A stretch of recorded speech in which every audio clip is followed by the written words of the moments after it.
हाय, it's मलिका और आप देख रहे हैं आर्टिस्टिक सोल चैनल। आज का ये वीडियो एक रिक्वेस्टेड वीडियो है जिसे हम आज पूरा करने वाले हैं। तो हम यहाँ प्लास्टिक स्पून से एक क्राफ्ट बनाएंगे जैसा कि हमें कहा गया है। तो मैंने यहाँ दो तरह के स्पून लिए हैं, एक ये कलर्ड वाले सिल्वर स्पून और ये ट्रांसपेरेंट वाले स्पून। इन दोनों ही स्पून के पैकेट आपको बहुत ही सस्ते से किसी भी प्लास्टिक डिस्पोजेबल शॉप पर मिल जाते हैं, तो आप लेके आ सकते हैं। अब इन्हें करना कैसे है मैं पहले ही बता देती हूँ। अगर आप कलर वाले चम्मच ले रहे हैं ना, तो उसमें आगे की तरफ काम करना, और अगर ऐसे ट्रांसपेरेंट पे काम करेंगे तो पीछे की तरफ वर्क करेंगे। और वो वर्क क्या होगा वो अभी आप आगे वीडियो में देखेंगे सही। तो चलिए इन प्लास्टिक स्पून से एक अमेजिंग सा क्राफ्ट बनाते हैं। मैंने यहाँ पर एक्रेलिक पेंट लिए हैं। अगर आप इस क्राफ्ट को ना वाटरप्रूफ बनाना चाहते हैं और बाहर की तरफ अपने गार्डन में लगाना चाहते हैं ना, तो आपको यहाँ पर ऑयल पेंट का इस्तेमाल करना चाहिए। तो मैं यहाँ पर इन एक्रेलिक कलर को इस ट्रांसपेरेंट स्पून में पीछे की तरफ करूँगी। इसका एक बहुत बड़ा फ़ायदा है जो कि आपको इसे सूखने के बाद मैं बताऊँगी।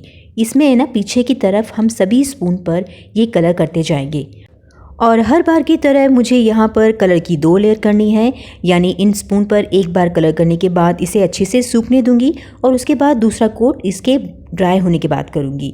तो ये 2 कोट ज़रूरी हैं ताकि कलर बहुत ब्राइट दिखे और क्लियर दिखे।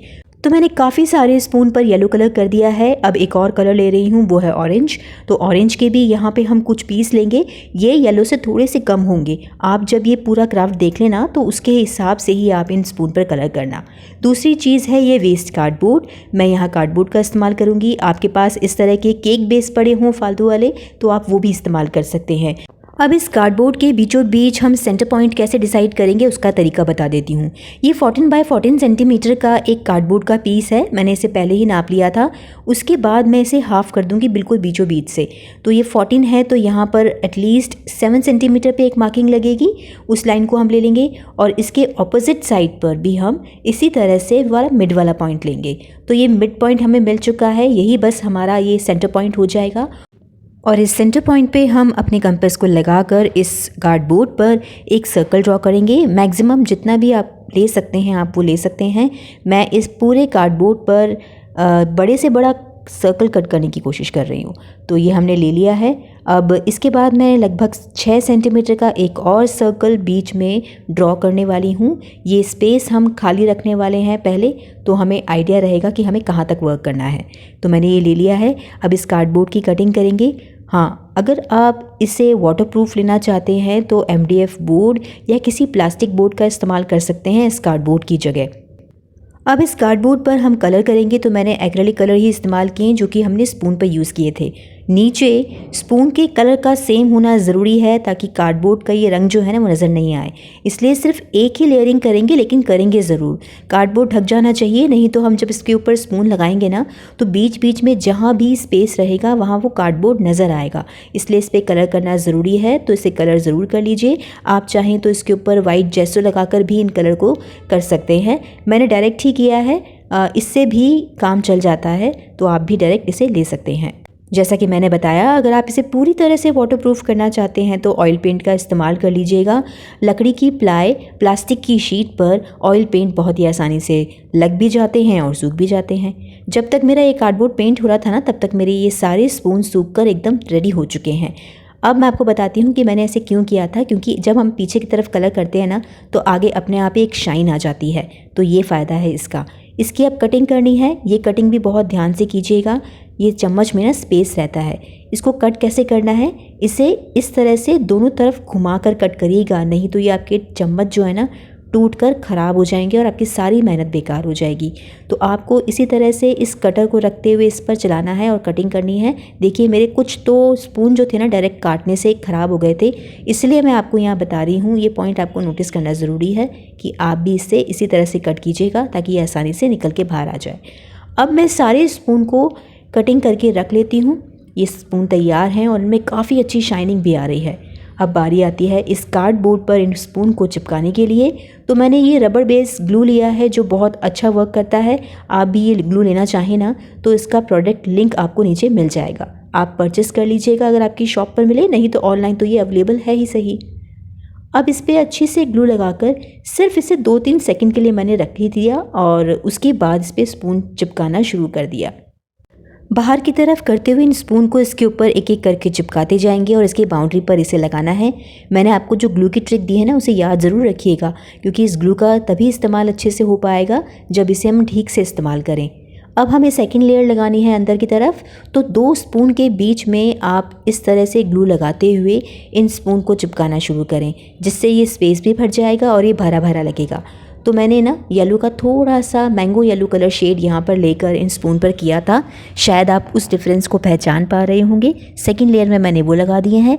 अब थर्ड लेयर में लगेंगे हमारे ऑरेंज वाले स्पून, उसको भी इसी तरह से करना है। 2 स्पून पर ग्लू लगा के उनके बीचों बीच इस ऑरेंज वाले स्पून को रखना होगा। ये प्रोसेस करने में भले ही आसान दिख रहा हो, लेकिन जब इसे आप करेंगे ना, तब आपको पता चलेगा कि इसे करना इतना भी आसान नहीं है, बहुत पेशेंस रखना पड़ता है। मैंने कुछ रेड कलर के स्पून भी कर लिए थे। इसे बनाते हुए मुझे ध्यान आया कि मुझे एक कलर और ऐड करना चाहिए, तो मैंने बाद में इन्हें कलर किया और इसमें अंदर लास्ट लेयर में इन्हें इस तरह से लगा दिया। जब तक ये अच्छे से ड्राई होंगे हम अगला काम करते हैं। उसके लिए हमें यहाँ पर ग्लिटर शीट चाहिए, तो मैंने ब्राउन कलर की ग्लिटर शीट का यहाँ पे इस्तेमाल करना है। आप चाहें तो यहाँ पर ब्लैक कलर की शीट भी यूज़ कर सकते हैं। अब इस ग्लिटर शीट को मैं हाफ फोल्ड करके ना इसकी कटिंग करूँगी, यानी इस A4 शीट से मैं 2 पीस निकालूंगी। बीचों बीच से कटिंग करने के बाद इसे फिर से फोल्ड करना है। इसे बीच में इस तरह से फोल्ड कीजिए और इस पर थोड़ी सी क्रीज डाल लीजिए, ताकि आपको आइडिया रहे इसके नाप का। बराबर होना चाहिए दोनों तरफ से। और इस तरह से आप इसमें थोड़े थोड़े से कट लगाइए। थोड़ा सा पार्ट छोड़ दीजिएगा, क्योंकि इसे नीचे तक बिल्कुल कट नहीं करना है। हल्का हल्का पार्ट छोड़ते हुए नीचे की तरफ इसमें थोड़े थोड़े कट लगाकर इसे बनाइए। अब इसे हम ओपन करेंगे। ये कट लग चुके हैं सारी तरफ। ओपन करके इस तरह से फोल्ड करते हुए इसे चिपकाएंगे। तो जो रबड़ बेस ग्लू हमने वहाँ इस्तेमाल की है पहले, वही ये सेम ग्लू हम लेकर इस पर पेस्ट कर देंगे। ग्लू लगा के इसे 5 से 6 सेकंड के लिए ज़रूर छोड़ दीजिएगा। और ऐसे 3 पीस मैंने यहाँ पर तैयार कर लिए। ये सूख चुके हैं। अब इन्हें आपस में पेस्ट करना है। तो पेस्ट करने के लिए फिर से मैं इसी ग्लू का इस्तेमाल कर रही हूँ। 10 सेकंड छोड़ने के बाद इसे ऐसे रोल करते हुए हम फोल्ड करेंगे। जब आप इसे रोल करेंगे ना, तो बिल्कुल टाइटली रोल कीजिएगा। ये लूज़ नहीं होना चाहिए। अगर लूज़ हुआ तो ये खुल के ख़राब हो जाएंगे और बार बार ग्लू लगाने की वजह से इस ग्लिटर शीट पर कुछ दाग धब्बे रह जाते हैं ग्लू के, तो वो नहीं आने चाहिए। तो मैंने इन तीनों ही स्ट्रिप को यहाँ पर इस तरह से फोल्ड करते हुए चिपका दूँगी। यहाँ पर ना, आप अगर ग्लिटर शीट नहीं लेना चाहें और आपके पास घर पर कॉफ़ी बीन्स अवेलेबल हों, तो थर्माकोल की एक बॉल को हाफ कट करके उस पर कॉफ़ी बीन्स चिपकाकर भी आप इसके पार्ट को इस तरह से बना सकते हैं। अब ये पूरी तरह से पेस्ट हो चुका है। अब मैं नीचे के बेस पर और ग्लू लगाऊंगी। इस बार थोड़ी ग्लू की मात्रा ज़्यादा रखेंगे। बीचों बीच इसमें ऐसे रखते हुए इसे प्रेस करेंगे, ताकि ये चारों तरफ अच्छे से फैल जाए। इसे अच्छे से ड्राई होने के लिए मैं 10-15 मिनट इसको अलग से रख दूंगी और आगे का काम करूंगी।